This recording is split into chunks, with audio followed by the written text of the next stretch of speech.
Hi guys, welcome to today's video. I'm going to be talking about my birth story, so just kind of everything that happened from the day I woke up to the time that I had him and a little bit after. So if you haven't seen my birth vlog, make sure to go check that out. I also have my birth story of my first baby. That was kind of a traumatic experience up on my channel as well, so make sure you go watch both of those videos. But today I have Mr. Hayes with me. He's just right here hanging out, huh? He's wide awake, ready for this video.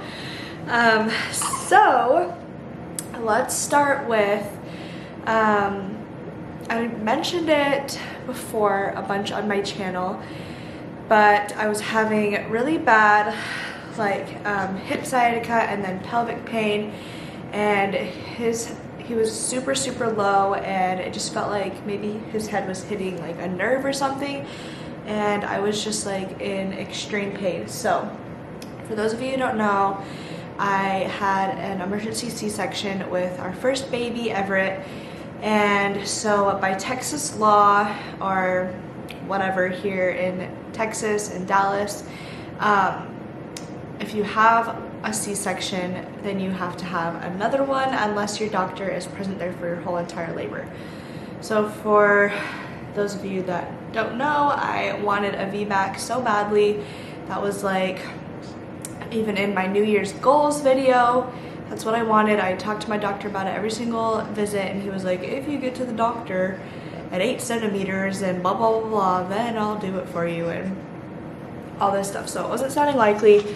So whenever I started having really bad pain and stuff, I was 38 and 2 days pregnant, and I had my doctor's appointment, and my doctor was like, if you want to, let's just you need to have this baby, let's just have a C-section on Tuesday, which was going to be May 11th.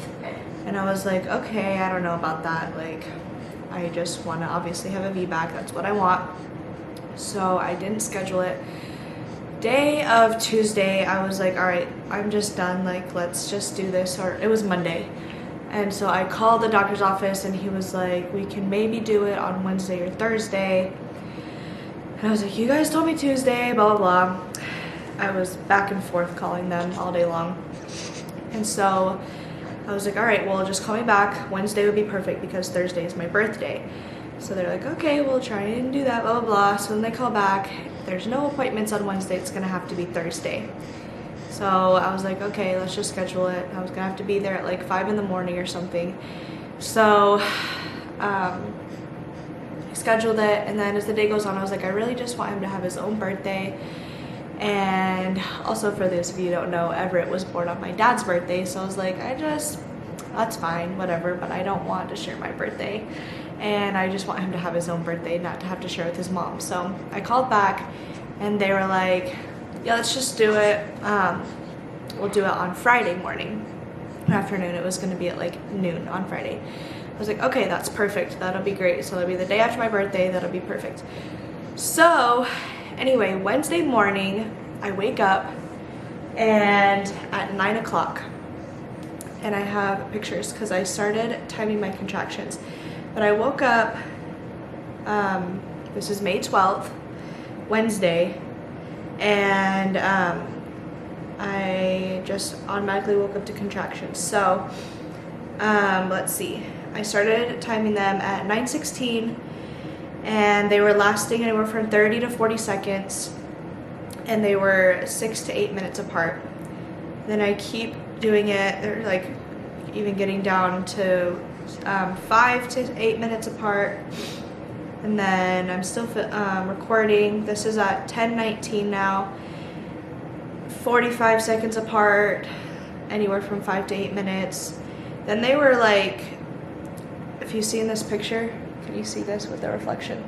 They were getting down to 2 to 4 minutes for 45 seconds, and I was like, what the heck? So this was at 12:30, and I was like, okay, maybe I just need to go on a walk. And I was getting the get ready to go to the hospital sign. So we recommend that you get ready to go to the hospital, blah, blah, blah, blah. So I was like, what the heck? Like, this came on so fast.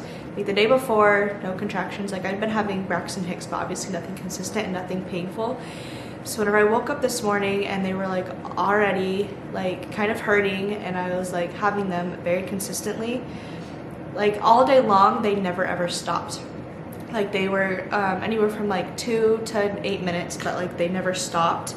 They just like kept coming. So I went on a walk, and this is at 12:30, and then I stopped recording my contractions. But this is cute Everett on a walk, his last day before he was a big brother. So then I got back, and I think that I took a nap or something, and I was just trying to relax, and I was just like, okay, but they were still coming very consistently, even whenever I was laying down and like doing nothing at all. But the walk seriously helped, because I started having them very consistently. So I started filming them again, or why do I keep saying filming? I started recording them, looks like again at like 3 o'clock. And they again were like 5 minutes apart, getting close to a minute long, which is like what you want, like 5 minutes apart, lasting 1 minute for obviously an hour. They were already lasting all day, but and then I started like recording, like if you can see right here, that's 4 dots out of 5 showing how like painful they were. They were getting so painful. This is a 4:53, and my husband Carl gets off of work at 5. So I was like, please just hurry here as fast as you can. Like, this is getting pretty painful. So then I'm filming, this is at 5 o'clock, and they were every 3 minutes for like 58 seconds, which was like, obviously like I was in labor, like real labor. So, and then I stopped filming. My last one, I stopped filming. Why do I keep saying filming? I stopped recording them, my contractions, at like 5:21, because Carl had just gotten home, and I was like, hey, we like have to leave now. Like, I'm in so much pain. So he's like trying to pack up the bags and like get everything ready. Like, I already had my hospital bag packed with like all of the main things. I posted a hospital bag video. If you haven't seen that, you can go watch that if you want to. But so this was saying my average frequency was 4 minutes lasting 50 seconds in the last hour. This was at like around 4 o'clock to 5 o'clock. So, but then they were obviously getting like, I don't know if you can see this, but they were getting like so close together, lasting forever, like almost a minute. So, which is a long time whenever you're in pain. So Carl gets home, he's packing up his last minute things. He's like kind of going slow, and I'm like, come on, we like have to go now. We didn't have the car seat in the car yet. We didn't have like main things packed. Like, we still needed to pack like a few last toiletries, chargers, my camera, stuff like that. Like, everything was just kind of everywhere at the last second, and I was like, hey, we like have to go. All day long, like I was like, okay, like maybe I should get ready, maybe I should pack some things. I was like, yeah, it's probably like not real, like this is for sure not happening. And then of course I'm like scrambling at the last second while I'm in so much pain trying to get everything together. So got everything together finally. We obviously left around like 5:30ish, I think, and I left Everett asleep, and literally this was my picture. I was crying because I didn't get to say goodbye to Everett, and it made me so sad. And so that was heartbreaking. It was his last time ever being an only child, and I didn't even get to say goodbye, and it made me so sad. But I left him with my mom. I was like, all right, well, maybe we'll be back, but I don't know. So we left. We just threw the car seat in the back of the car. Carl was like, should I install it? I was like, no, let's go. It hurts so bad. So we're on the way to the hospital, and I'm just crying the whole way because I am so sad about Everett, and I'm obviously nervous about what's going to happen. And this dude's asleep. Oh, he's so stinking cute. So when I open, so the hospital is about a 15-minute drive. So we're on the way there, and I am just like dying in pain. Car contractions are not fun. So we finally get to the hospital, and I feel so bad because Carl has not eaten since like 11 o'clock that day. But I was like, oh, we should have stopped. I'm so sorry, blah, blah. But we get there and we get to triage, and they check me and I'm 4.5 centimeters, which I was a 4 whenever I got an epidural with Everett. So it's a little bit further along, and I'm in so much pain. They're just like hanging out.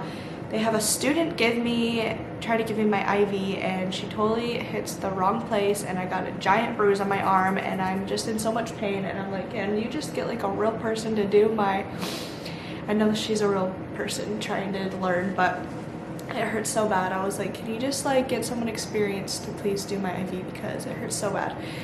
So I'm sitting there, and like 500 people are in there trying to like check me and do all my stuff, and I'm having to get up to go to the bathroom, and I'm in there in pain, and I'm like not breathing because it hurts so bad.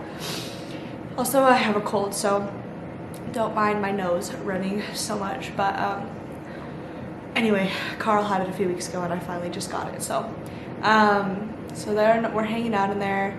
Of course, they call my doctor, and he's not on call, but another doctor is, blah blah blah. And I was like, okay, that's fine. And then of course they tell me, since your doctor hasn't been here, you're gonna have to have another C-section. And at that point I was like, I don't even care, just get the baby out. Of course I was heartbroken because that's the dumbest thing I've ever heard in my life. But I'm sitting there forever, and then they told me, they walk in and like, all right, C-section is gonna start at like 7:30. So by this point, it had been like 2 hours since we got in there, and I am in like so much pain, and guaranteed by the time my doctor got there, I was like ready to push. Like I guarantee I was at like probably a 9. But of course, because Texas is stupid, I had to have another C-section. So anyway, that is why my birth vlog's not very exciting, because obviously I wanted to have like a whole birth vlog showing me pushing, blah blah blah, but it just didn't get to happen. So I'm hoping for the next baby whenever we move back to Utah. But anyway, this is just what had to happen, and it's fine. But I'm just glad that he is here healthy and happy and safe. So anyway, whenever it was about, it was like almost 8 o'clock, and they finally wheeled me back to the OR. And is it called the OR? I watch too much Grey's Anatomy. I don't know if it's really called the OR in real life. Like, let's wheel her back to the OR. But anyway, we get back there and they start prepping me, and then my doctor literally shows up in sweatpants and a t-shirt, and he's just hanging out. It was just a Wednesday night, but he was ready to chill, I guess, at home. So he just shows up and he puts his gear on, and they have Carl waiting outside. And then I had like the best anesthesiologist. Like, he was so stinking nice and talked me through everything. And I'm not scared to get epidurals or spinals or anything like that, but I had to get a spinal. I had an epidural with Everett because I didn't know I was gonna have a C-section, but this time I had a spinal, and it was totally fine. Like, it just felt a little tiny zing, and he was like, which side did you feel it on? And I was like, I think my right. He was like, perfect, now I know exactly where to put it. So that's awesome. And yeah, literally just feel like a little zing, and it's not bad at all. So I got the spinal, and yeah, we're just hanging out waiting. And then my doctor comes in, and they're like, Dr. I'm not gonna say his name, Dr. Blank is so fast, he's gonna get him out so fast. And I was like, yeah, okay, like they got Ever out in 2 minutes, so blah blah blah, like, because he was an emergency. And then Dr. I don't even know what to call him, we'll call him Dr. Jones. He comes in and he sits down, and apparently he already started cutting. And then they're like, should we get her husband? And he's like, oh yeah, we should go get her husband. I'm like, what the heck? Like, he was not even gonna be here? Like, what? He was just trying to go fast and get it done. So anyway, Carl comes in and he's hanging out, and he tries to film, and they say you can't film back here, and he's like, yeah, okay, whatever. So then he just takes videos, and the little part that you saw him being born in my birth vlog was like a live video that I screen recorded. So I'm glad that he actually got that. That was super cool. So we like actually got him coming out of my belly, so that was sweet. But so yeah, he was born at 8:10, and it was seriously so fast. They literally said he was fast, and he is so fast. So anyway, he was born at 8:10, and he came out and he was like, how much did your first baby weigh? I was like 5'12". He's like, well, he's way bigger than that. And I was like, is he really, really big? Like, I was like, I don't want him to be too big, but they weighed him and he was 7'5", so I didn't think he was that big, but obviously bigger than Everett was. And he was 19 inches long, and he's perfect. And then, let's see, so they obviously got me all stitched back up. I got staples this time, which I was just glued last time with my last C-section, so this time was a little bit weird, especially when they took them out. It hurt whenever Dr. Jones put them in a little bit crooked because he was going too fast, so the nurse was like trying to take them out, and they were kind of pulling a little bit. So, but all in all, he was amazing at my C-section, and got the job done. So anyway, after I was done, they wheeled me back to the room, and it's, I don't know, probably almost 9 o'clock by now. And Carl's just hanging out in there, just holding him and snuggling him. So they come back, and they obviously have to do my blood pressure and press on my stomach, and I had a catheter, thank goodness, so that was amazing. I never wanted them to take that out because it just feels so nice not to worry about peeing. And then they put the compression things on my legs, so to help with blood clots and stuff like that. And then that night we were just like hanging out, and it was just like the best night, because with Everett, he had to go to the NICU straight away. I didn't even get to like see him till the day after he was born, pretty much. So anyway, it was just like the best to just have our baby in the room with us and hang out with him. And Carl was obviously starving at this point, so he left and went to go get some Domino's for himself, and he ate the whole pizza in the car by himself. Obviously I couldn't eat anything. They brought me like Jello and ice chips, which tasted amazing. But yeah, we were just hanging out, and he would not eat for the longest time. He was just like so tired and just wanted to hang out and did not want to eat, so he did not even like try to latch on or anything. Like, he was just hanging out. So, and they were like, yeah, that's totally normal within like the first 24 to 48 hours. So I was like, okay, hopefully he's okay. I don't want him to starve. But obviously he had just come out, so he was not starving or anything. He was just fine. But and then this is where things get so annoying, because the next morning around 8 o'clock, or it was a little bit before 8, it was like 7 something, we got a new nurse, and she came in and she's checking his breathing, and apparently she thinks he's breathing too fast. So they take him away to the nursery to monitor him for a little bit, and then they come back a couple hours later and they say he needs to go to the NICU because he's breathing too fast. And obviously it was the worst thing in my life, because I'm traumatized from Everett going to the NICU and them keeping him there for too long. Go watch my other birth story video from my first baby if you want to know all the drama that went down with that. But anyway, it was my birthday that day, and obviously it was the worst birthday of my life, because I'm obviously happy that I have a new baby, but he's not with me. They take him to the NICU, and I can't really be with him because they're monitoring him, they're doing all this stuff. And he had just finally started eating, and I didn't really get to breastfeed with Everett, so this was like my dream. I like wanted to breastfeed, that's all I wanted to do. And they took him away, and I was like, I've gotta fight for him, because this is the most ridiculous thing I've ever heard, that he's breathing too fast. I'm like, these people just want any excuse to take him and get money. So obviously I'm mad and crying, and it was just like the worst thing ever. And so I was like, the lady comes in, she's like, well, I'm not gonna have you coming down to the NICU whenever you just had surgery, blah blah. I was like, I did it with my first baby, I'm gonna do it again.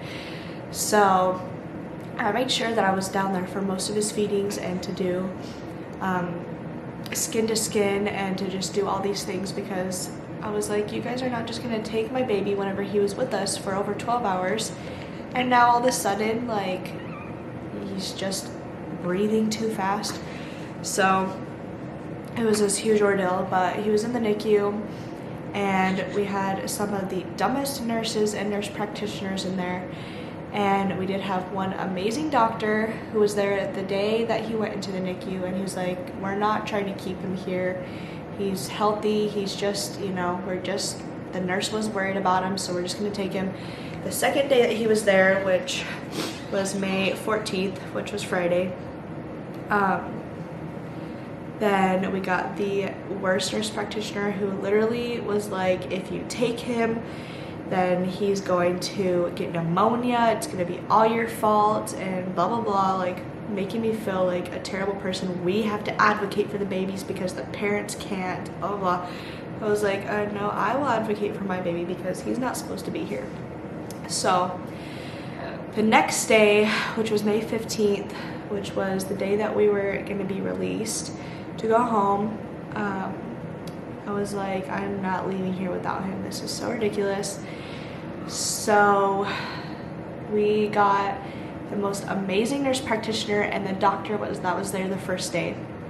And the nurse practitioner was there whenever he was born. She was actually in the room, and she was like obsessed with him. She was like, oh my gosh, he's the cutest, I love him. And she was like, he has webbed toes, like and we were like, oh my gosh, his brother has webbed toes, the exact same webbed toes. And she was just like wanting to snuggle him and all this stuff. So the day we were supposed to be released, she comes in and she's like, wait a second, what are you guys doing here? And we were like, he's breathing fast. She was like, what? She was like, he's not supposed to be here. Let me go and she was like, what day are you guys leaving? And we were like, today. She was like, I'm pretty convincing. Let me go see what I can do. So she comes back, or we actually go back to the room. We had just finished feeding him, and we went back to our room, and my nurse comes in and she's like, so what is you guys' plan? Like, do you want me to start working on your discharge papers? And I was like, well, we're not sure. We're like wanting to leave with the baby today. And she's like, let me go try and like figure out what's going on. So then she comes back and she's like, he can leave with you guys after 2 o'clock, or was it 3 o'clock? Maybe it was 3 o'clock. She's like, you guys, like, he can leave with you guys. And we were like, no freaking way. Like, she was absolutely amazing, like an angel on earth, because she knew he was supposed to be there. She was like looking at all of his papers, and she was like, this is ridiculous. Like, so I'm so glad that she got on duty, because like she was literally amazing, and he got to come home with us that day. So so crazy. But we obviously were so excited. We went back to the NICU to feed him one more time, and then his nurse wheeled him back to our room, and then obviously she just discharged him. And then it was so crazy. We did not get to take Everett home with us. He was in the NICU for 9 days. So it was like so crazy that we all got to leave together. It was like the best thing ever. And he is perfect. So anyway, then you guys saw it in my bringing baby home video. That's all the things that happened next. But anyway, to catch up on his breathing fast thing, we went to his doctor, his pediatrician, and she listened to his breathing. She's like, yeah, that's called like newborn breathing. Like, that's just what they do. They're breathing, and their brain isn't like fully developed yet, so like they just breathe fast and then they take a deep breath and they're fine. I was like, so he was literally in the NICU for 2 days for no reason. Technically 2.5 days, but anyway, it was a huge ordeal, and we were just so glad that he got to come home with us, and he is obviously perfect, and we are so glad that he's here. So little man knew that he was supposed to be born on Wednesday because that is when we were gonna induce him anyway, but then the doctor was like, there's no room, so it's gonna have to be Friday or whatever. But anyway, he is just absolutely perfect and sleeping away on mama right now. Oh, the newborn sounds. But anyway, that is what happened the day that we had him.